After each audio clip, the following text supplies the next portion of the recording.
My parents disappeared when I was a child. I saw a video of a childhood I could have spent with them. When I tell people that both of my parents disappeared when I was little, their reaction is usually one of wide-eyed shock.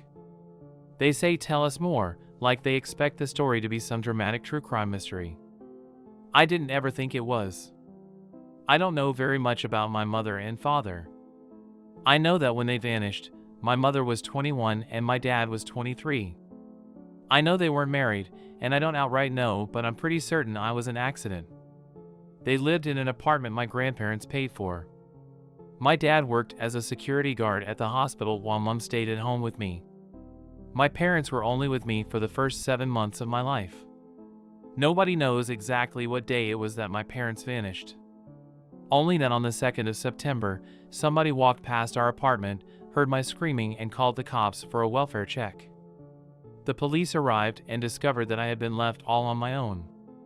My parents' vehicle had gone missing too, as well as their credit cards.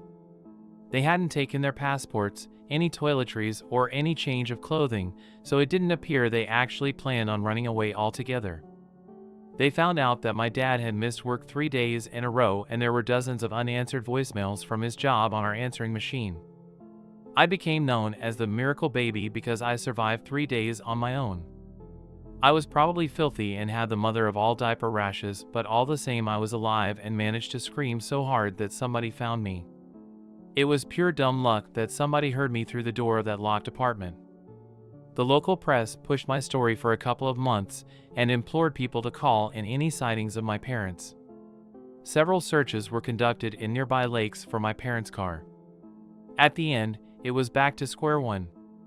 They never found the car, they never got any sightings, and they sure as hell never found my parents. What a lot of people ask me is, what do you think happened? And I've always found that a little hard to answer. I'm sure my parents struggled with looking after me. They were young and never really wanted a child. I used to think it must have reached a point where they just decided they couldn't take it anymore and walked out on me. It was a little hard to believe that, because essentially they left me to die. They could have dropped me off on a doorstep or with a family member. But they just left me alone, they just left me to scream it out. There was a possibility my parents just went out for a late night drive, got into some sort of terrible accident, and have just never been found. The theory I used to come back to was that they committed suicide, or maybe there was a murder-suicide. I suppose it makes sense if they were completely past caring about anything in their lives that they would leave me like that. The one thing I never believed was that there was any foul play. That wasn't because I didn't want to believe it, but because I truly didn't think that could have happened. My father was 6 feet 2 inches, for starters, so I don't understand how someone could have actually abducted my parents. Or for that matter, why? There was no evidence that my parents used drugs or that they were involved with anything shady. I've also never believed that there are crazed lunatics stalking the streets trying to abduct and kill young couples. But that's what everybody says to me, but what if they were abducted? What if they were murdered? And I just don't engage with that. The way my life started out was tragic, but my life was never really sad or difficult since then. I was adopted after the ordeal. I was originally just going to live with my grandparents, but somebody else stepped in and begged to adopt me. Her name was Mariah, and she is what is known as a philanthropist. Her father was a millionaire and she was a socialite. She had more money than she ever had things to spend it on, so she spent most of it on children's charities. The most I knew about her charity work was that she made visits to children's homes and bestowed PlayStations and junior designer clothing on the orphans. She adopted a few other kids throughout my childhood, but I believe I was the only baby. Mariah wasn't as good at raising children than she was at dressing them up. She never really felt like a mother to me, nor did the other children feel like siblings. I was mostly looked after by staff, and Mariah only spent time with me at charity fundraisers. It was clear I was just a status symbol, and she only took me in because she wanted to show off the miracle baby. I was usually forced to stand around at these events with 2 other kids who started out as abandoned infants, baby Lavender Jade and baby boy Jack. I hated baby boy Jack. He was so arrogant and he was always a complete tool to me. He always made fun of me because my parents kept me initially and decided to abandon me later, he'd say they got sick of me. Lavender always stood up for me and I really liked her, but she was always a little strange, very sullen. I hated going to events, but I did like living in a gorgeous house and going to private school. I got anything I asked for. I liked my childhood, everything always felt like an adventure. I knew there was something missing, though. I never felt I was part of a family. Once I went away to college, my relationship with Mariah pretty much ended. I tried to call her to let her know how I was doing, but she'd always sound like she didn't want to talk to me and she'd just ask if I needed money or something. It had been a long time since anybody gave a damn about the miracle baby. I've never felt the need to hide my name, and I've never really been bothered by anybody about what happened. I was really surprised when I saw an email in my inbox with the subject line "Miracle Baby." I wondered if maybe it was the person who called the cops and had me saved, if they finally wanted to get in touch with me. The papers never reported their name, and I'd always wanted to meet them to thank them for saving my life. Dear Drew, it read, "I can't imagine what your life has been like without parents, not knowing where your parents are and why they left. So, for you, I created something. I've decided to give you some time with your parents. This is what your childhood with them would have been like." There were 3 video files attached. As you can imagine, I was sickened. I didn't know who this person was. Their email handle was Laro02172. It didn't really give me a clue on their name or their organization. I never asked them to reach out to me, yet they felt the need to intrude on me like this. I wasn't sure I even trusted the videos enough to watch them. They might have been something illegal. I decided to ignore the entire email, but I couldn't help but go back. Late at night, I opened one of the videos and watched it spring up in QuickTime Player. I took a deep breath and pressed play. The video showed a man's face looking into the lens, and he stepped backwards before turning the camera around to focus on whatever was behind him. A woman was lying down on the couch, a young woman with short dark hair and a round face. My mother.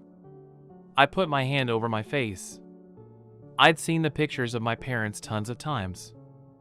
I was certain that was her. "Where's Drew?" the man behind the camera said. "He's probably playing with the taps again. When I was little, I played with the taps a lot. I'd always wind them round and make water spill everywhere. I can't have done that before I was 7 months old though." My heart started to thud a little. The man walked through the hallway and I recognized that this was exactly like the apartment they abandoned me in. I requested all the photos a few years ago. The wallpaper was green and yellow with a distinctive crisscross pattern. The photos on the walls even looked to be exactly the same.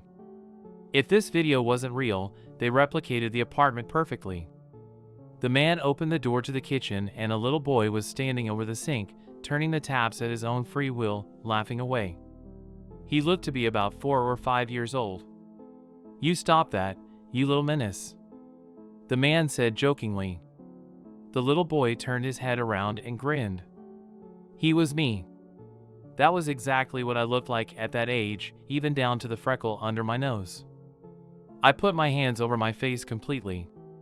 This was sick. "Get in here, Julie," the man yelled, and my mom walked back into the room. She took the camera from him and laughed as he picked me up and whirled me around. It was apparent that not only had they perfectly replicated my mother and me, but they replicated him too. He perfectly resembled the photos I'd seen of my dad. The video ended there. All I could do was cry. However they'd done this, whether it was with actors or editing or whatever kind of trickery, they had done it to taunt me.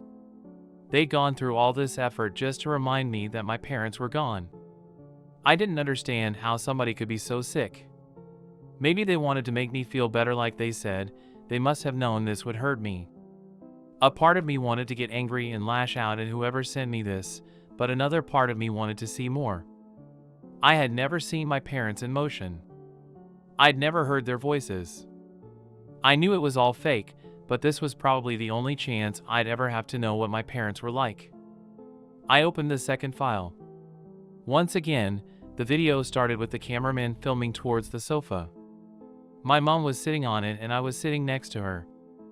I was a little older this time, probably about 8 or 9. Of course, They had got my resemblance down perfectly.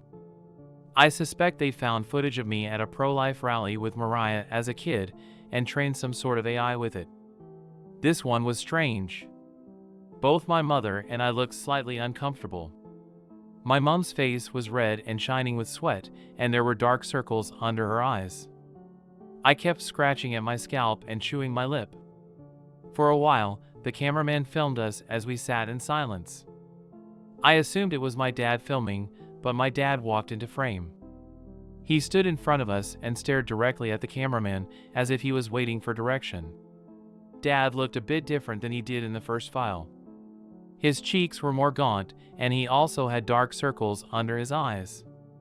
He held a note in his hand, looked down at it, and took a deep breath. Okay, he said, his voice shaking slightly. Okay, who's this?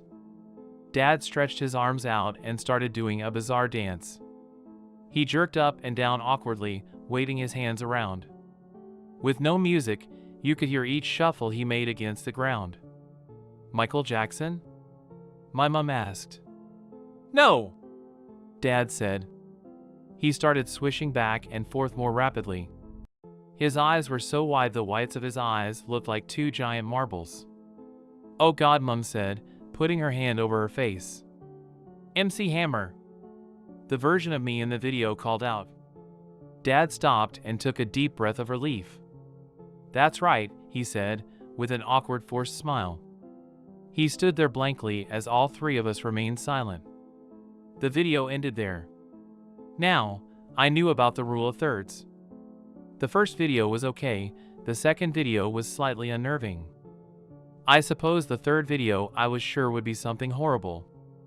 The video I'd just seen made me feel as though there was rotten milk in my stomach. I knew this wasn't real at all, but it did seem as though my family, the image of my family, was in trouble. Somebody was filming them, forcing them to do things. I wasn't sure that I'd watch the third one. I didn't know if I could take it. It took a few hours for me to work up the courage to press play on tape number 3. I was rocking myself back and forth as the tape began.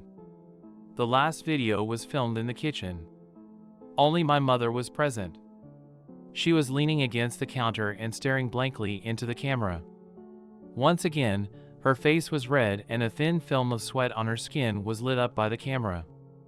She smiled nervously, both sets of teeth bared. What do you want to say to Drew when he sees this? The man behind the camera asks. After all, we're making these for him. The cameraman's voice I recognized as my father's. His voice had a very flat effect at this point, as though he was reading off a card and was just past caring. I'd like him to know, my mom said, clearing her throat, that leaving him wasn't our choice. These words made her voice crack. Her eyes widened and her lips turned to a thin line. She started to rock back and forth, her fists clutching the fabric of her skirt. It's okay, my dad said. What if nobody finds him, Harry? There was a silence behind the camera. They promised he'd be safe, Dad said, eventually if we do what we're told.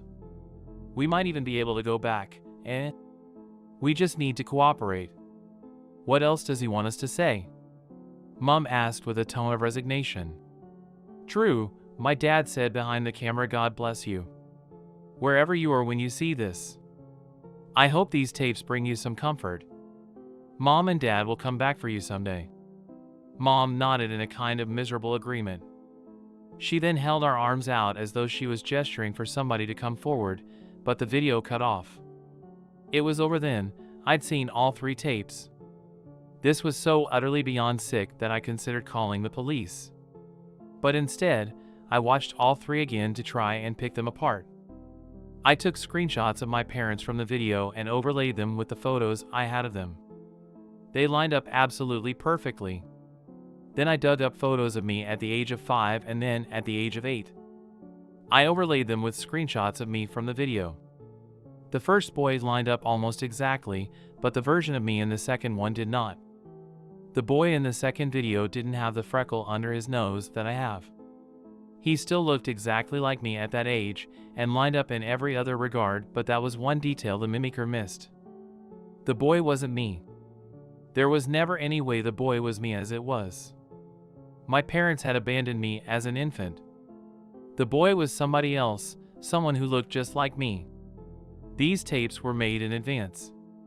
Someone made my parents record them before they were forced to abandon me. My entire life I had staunchly denied there being any foul play, and these tapes hit me in the face with how wrong I was.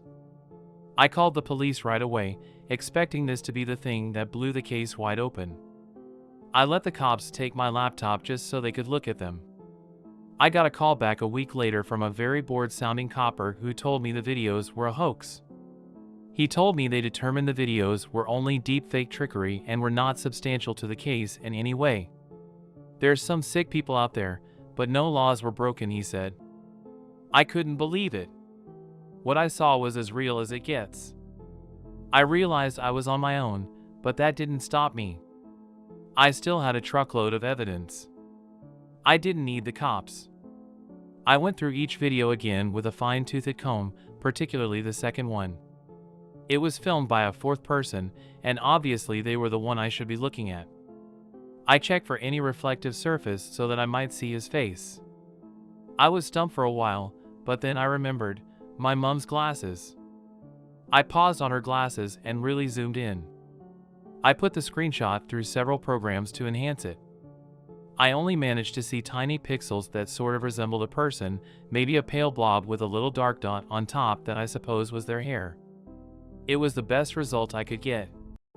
I had the mind to show that to the police and ask them if deepfakes ever go as far as to render a reflection in somebody's glasses.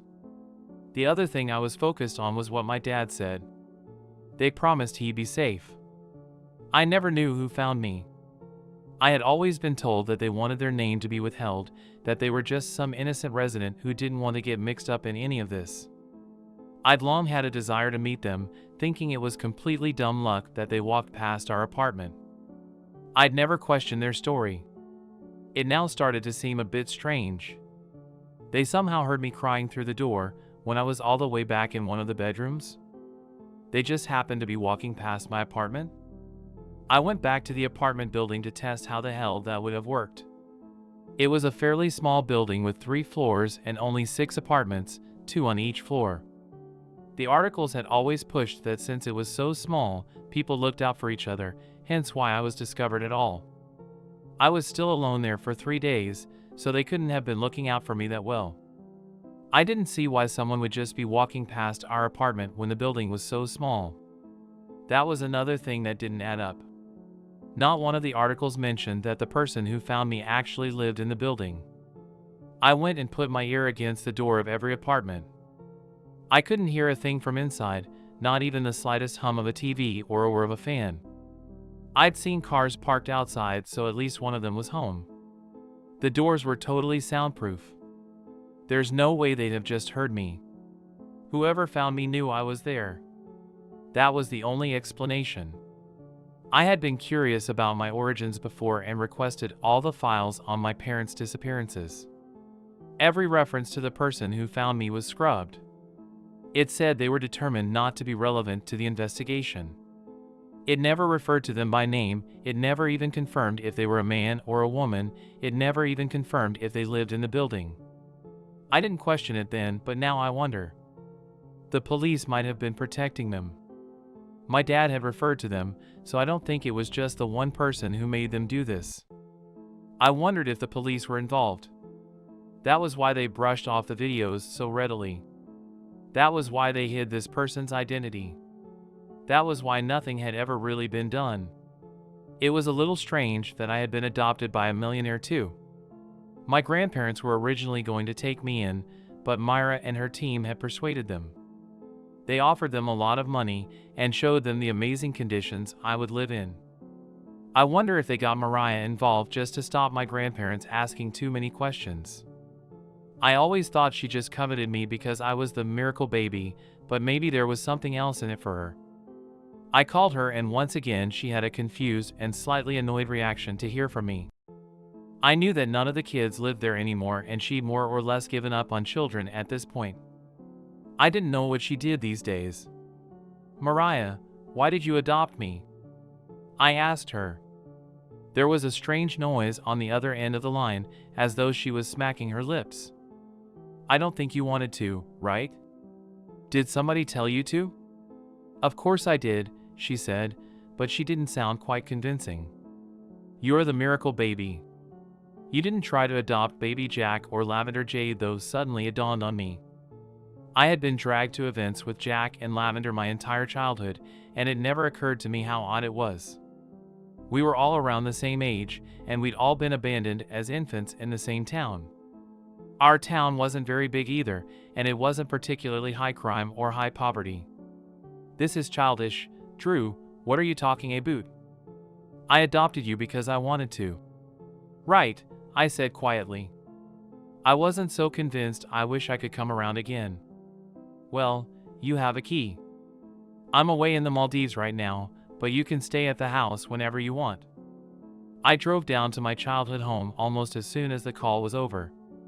It's a much more modest house than you'd expect from a millionaire, but it's still very beautiful. When Myra is away on holiday, a cleaner comes in to keep it in check.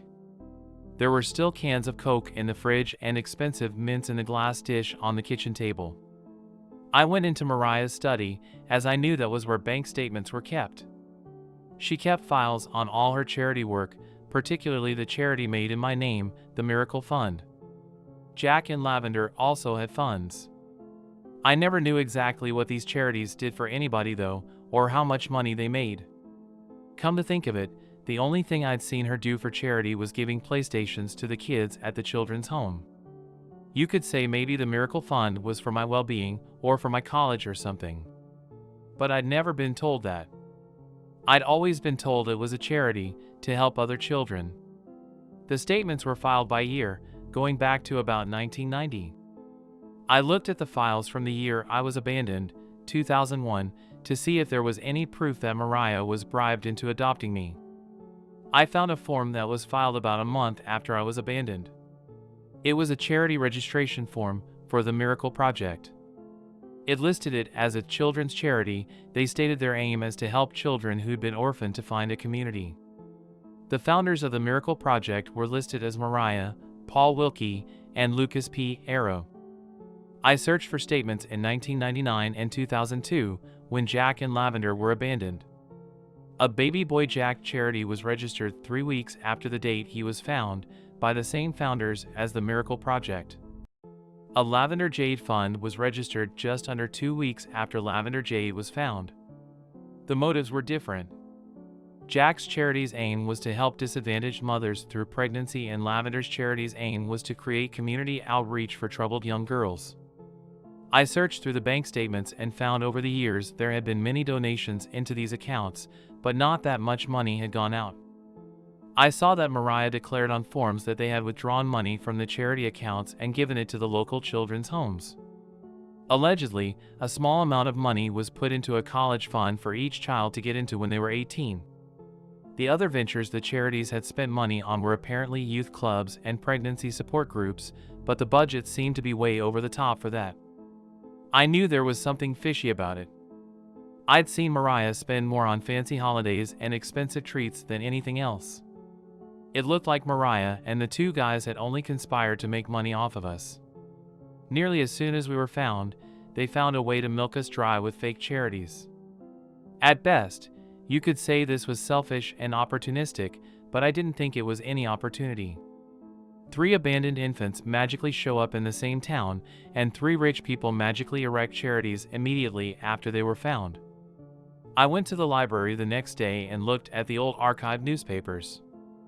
I'd heard the stories of mine and my fellow infants' abandonments 100 times before, but I never read the actual articles. I looked at Lavender Jade's story first. She had been found wrapped in blankets in a church, like the mother was seeking retribution. It's really theatrical, so of course it became the biggest story out of the 3 of us. Lots of people rushed to adopt the girl. The article said she was eventually adopted but didn't name the parents. I had seen her mom and dad a few times at fundraisers, but I never actually knew their names. I found the story of baby boy Jack. He'd been in the trash for just a few hours, and the person who found him wasn't named. It said, like it said for me, that they were a member of the public who asked to remain anonymous. It didn't specify if they were a man or a woman either. their identity was totally protected. The news quickly reported on the charity in his name and said he had quickly been adopted by Paul and Jenny Wilkie. I accidentally turned to the next page and immediately saw a headline at the top right of the page that made my heart sink. Missing pregnant woman feared dead. It has now been 4 weeks since Hannah Mae Dodd, 19, was last seen. She was 7.5 months pregnant at the time of her disappearance. Her family reports that she left in her vehicle at around 7 p.m. on the 9th of July. Dodd frequently expressed anxiety towards her pregnancy and may have suffered from suicidal ideation. Her vehicle has not been located. I swallowed hard. I didn't know anybody else was missing, much less another parent. 2 missing parents and 2 abandoned infants. How had nobody put this together?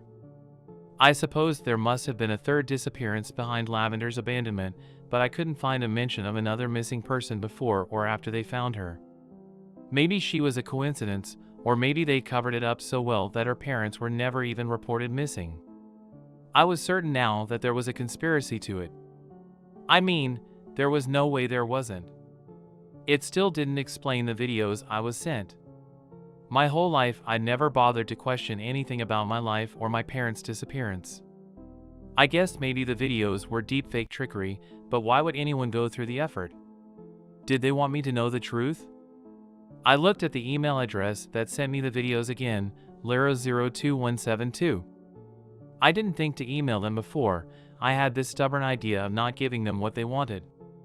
Now, I just sent them a message asking them who they were and why I sent it to them.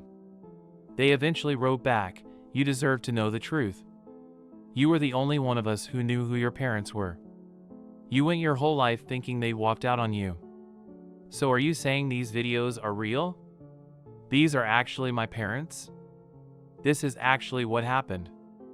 Only the last one is real. The first 2 I filmed with actors and I just deepfaked your faces on afterwards. The owners of your old apartment let me film there. It was actually my final project for my film studies course. I found the last tape in my dad's study. He also had photos of your father robbing a jewelry store. I think he blackmailed them into abandoning you. I think he murdered them too, just so they could make money off you." My head, at that point, was swimming. I didn't know who this person was, who the dad was, or what any of it meant anymore. I texted them back to ask them who they were and who their dad was, but they went cold. They stopped replying. I did try the police again. I showed them the emails, and I pointed out the connection between baby boy Jack and Hannah Dodd. They didn't take it seriously. They told me every lead had been pursued. They told me the emails were just from a crazy person and to just block them. I argued with them and told them about Mariah's charity fraud, but they just asked me to leave. They acted as though I was nothing but an attention seeker. A few years later, I got an email from Lavender Jade of all people. She told me her father had died and she wanted me to come to the wake. "You were always by my side at those awful fundraisers, so I'd like you to be here." The wake looked insanely expensive. It was in a glitzy venue with chandeliers and tuxedoed waiters ferrying around glasses of champagne. It took me a while to find the big card that honored Lavender's father. The sign said "A celebration of the life of the dedicated philanthropist Lucas Patrick Arrow, March 4th, 1964 to February 17, 2022. Underneath those words were a list of his many achievements. Lavender herself approached me. She looked very elegant in a cocktail dress with her hair neatly arranged into 2 plaits. She took a small sip of champagne when she saw me. I clumsily hugged her, scared I'd break her glass. "He died on my birthday," she said flippantly, not looking particularly sad. "You mean your abandonment day," I pointed out. She laughed shrilly, a laugh I knew well as the put-on rich person's laugh. "He killed himself. Everyone's very careful not to say that tonight. He picked my birthday just to spite me, I think." "Why would he do that? You guys didn't get along?" I asked meekly. "You could say that. I never liked how he'd do anything for money. We used to fight about it. I know he did some evil things to make money. I knew he broke the law, even. But it's strange. Ever since he died, I feel like I respect him for it. I left the wake with a slight feeling of unease. I'd moved out of my hometown, but there was no avoiding the news story that came about soon after. It went national. Another infant was found abandoned in my hometown, a little girl. She had been left at the edge of a park in the early morning hours. Her recovery was miraculous and she was nicknamed Sienna Rose. Lavender Arrow adopted the infant and set up a charity in her name, the Sienna Rose Foundation. A little more digging showed that a 25-year-old pregnant woman vanished from my town 5 weeks before they found little Sienna Rose. It only made one article.